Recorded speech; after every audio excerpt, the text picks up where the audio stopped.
ថ្ងៃទី3នៃការរៀនភាសាអាល្លឺម៉ង់រយៈពេល30ថ្ងៃរបស់ខ្ញុំថ្ងៃនឹងដែរខ្ញុំមានពាក្យអាល្លឺម៉ង់10ខាងនេះហើយបកប្រែខ្មែរ10ហើយឧទាហរណ៍10ថ្ងៃនេះខ្ញុំរៀនពាក្យ das halb បកប្រែថាដូច្នេះ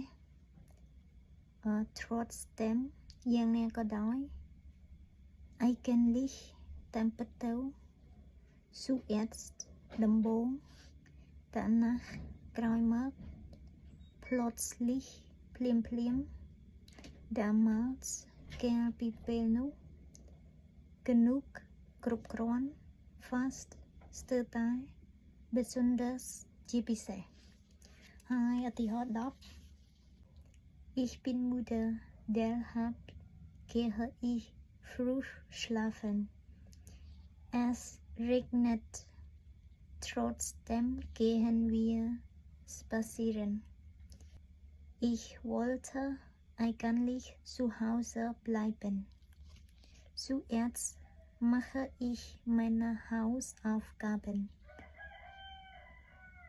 Danach esse ich zu Mittag. Plötzlich begann es zu regnen. Damals lebte ich in Berlin. Ich habe dein Buch fast verpasst. Ich mag besonders dieses Lied. តាមដានជាមួយខ្ញុំទាំងអស់គ្នាថាខ្ញុំអាចរៀនអាល្លឺម៉ង់30ថ្ងៃដោយអត់ឈប់មួយថ្ងៃបែបណាហើយជួបគ្នានៅវីដេអូទី4ថ្ងៃស្អែក